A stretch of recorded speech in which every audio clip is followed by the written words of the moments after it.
AJSU party के केंद्रीय समिति की बैठक सह शपथ ग्रहण समारोह 6 जनवरी 2024 को पतरातू लेक रिसोर्ट में सुनिश्चित किया गया है। हमारा केंद्रीय महाधिवेशन 29-30 सितंबर और 1 अक्टूबर 2023 को नवनिर्माण संकल्प समागम के साथ संपन्न हुआ था। इस समागम में हम लोगों ने नवनिर्माण के 9 संकल्प लिए थे। इस संकल्प को अमली जामा या धरातल तक पहुंचाने के लिए पार्टी की केंद्रीय समिति की नई गठन हुई, जिसमें 557 केंद्रीय समिति सदस्य हैं।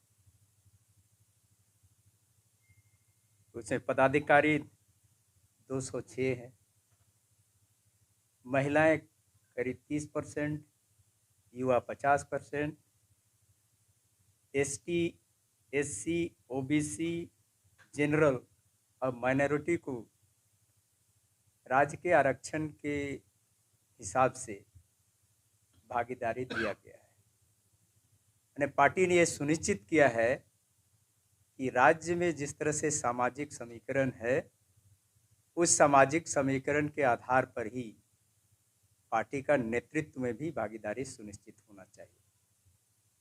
हम लोग हमेशा से नारा देते रहे हैं, सामाजिक न्याय और विकास। यानी सामाजिक न्याय के बगैर विकास नहीं हो सकता। कल की बैठक में करीब 600 सदस्य भाग लेंगे, जिसमें जिला अध्यक्ष, सचिव, नगर अध्यक्ष, सचिव के साथ साथ सभी केंद्रीय समिति के सदस्य रहेंगे। कल बैठक में शपथ ग्रहण के बाद राजनीतिक प्रस्ताव, सांगठनिक प्रस्ताव और सामाजिक रूप से जो मुद्दे हैं उस पर कई एक प्रस्ताव लिए जाएंगे।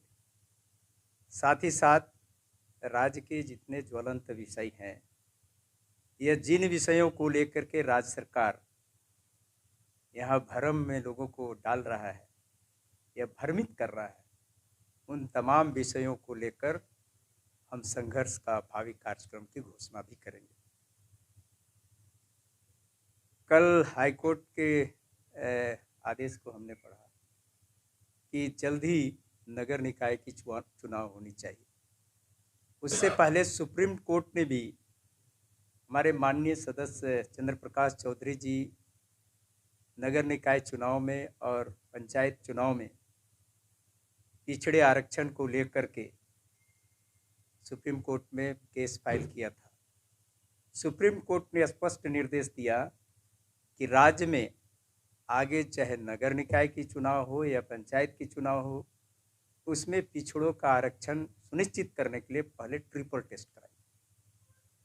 लेकिन कल के आदेश के बाद ट्रिपल टेस्ट का तो मामला, हम कल के आदेश का, कोर्ट के आदेश का सम्मान करते हैं। जो भी सदस्य पार्षद उसमें गए, नगर निकाय के चुनाव से जो बाधित हो रहा था यहाँ के विकास कार्य को लेकर के, लेकिन इससे पहले जो पंचायत के चुनाव हुए जिसमें करीब 10,000 जो पिछड़ी जाति का प्रतिनिधित्व होता, जो नेतृत्व करने का अवसर मिलता, उसको इस राज्य सरकार ने जीरो कर दिया।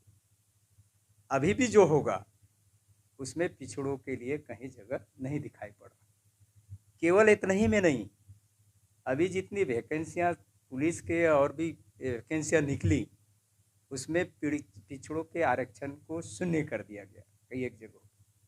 कुल मिला के यह सरकार पिछड़ा विरोधी है। सिर्फ दिखावे के लिए कि हम 27% आरक्षण दे रहे हैं, एसटी को इतना प्रतिशत दे रहे हैं, एक लिख करके इन लोग कैबिनेट में पारित करके ये कहते हैं कि हम ईमानदार हैं इन लोगों के प्रति। लेकिन हम तो कहेंगे कि यह सरकार कुलता पूरी तरह से लोगों को भ्रम में डालना चाहती है, लोगों को पर राजनीति करना चाहती है, सिर्फ राजनीतिक रोटी सेकना चाहती है। जो भी इन लोगों ने अपने मैनिफेस्टो में रखा था, जो बातें चुनाव से पहले इन लोगों ने घोषणा की थी जनता के समक्ष, एक भी मुद्दा आज जमीन में नहीं दिखाई पड़ता है। स्थानीयता का सवाल आज तक लटका रहा, इस नियोजन का सवाल लटका रहा। हर साल 5 लाख नौकरी देने की बात कहने वाली सरकार अभी हजारों में गिनती कर रही है। कुल मिला के हम कहे कि सभी तरह से फेल्योर ये सरकार। अब जब इनके ऊपर अकंठ लूट और खसोट का आरोप लग रहा है, माइनिंग लीज के आधार पर जो केस हुआ, जिस पर उनको ये है जमीन लूट पर इनका आरोप कहीं है, जिसको लेकर के ईडी ने इनको समन भेजा, लेकिन समन का सम्मान नहीं किया, बल्कि इसको लेकर के एक न्यूज राजनीति करना शुरू कर रहे हैं, लोगों को भड़काने का काम कर रहे हैं। कुल मिला के लोगों को भ्रम में डाल करके, मुद्दा को अटका करके, यहाँ जनता की जनाकांक्षाओं को सटका करके अपना राजनीतिक रोटी सेकना चाहते हैं और उसका पृष्ठभूमि तैयार करना चाह रहे हैं। हम लोग नए शपथ ग्रहण के साथ नया संकल्प लेंगे और भावी कार्यक्रम की घोषणा करेंगे, जिसमें नए सिरे से हम संघर्ष का ऐलान करेंगे।